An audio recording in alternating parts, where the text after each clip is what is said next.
welcome back to my YouTube channel. In today's video, I'll be making suya spice.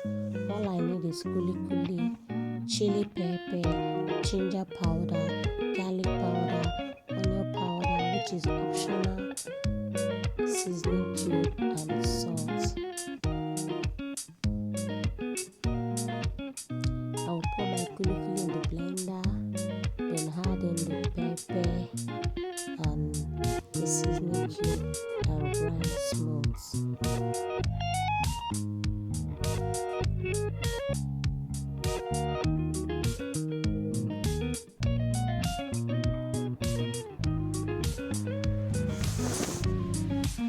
Then I add ginger powder, garlic powder, onion powder and salt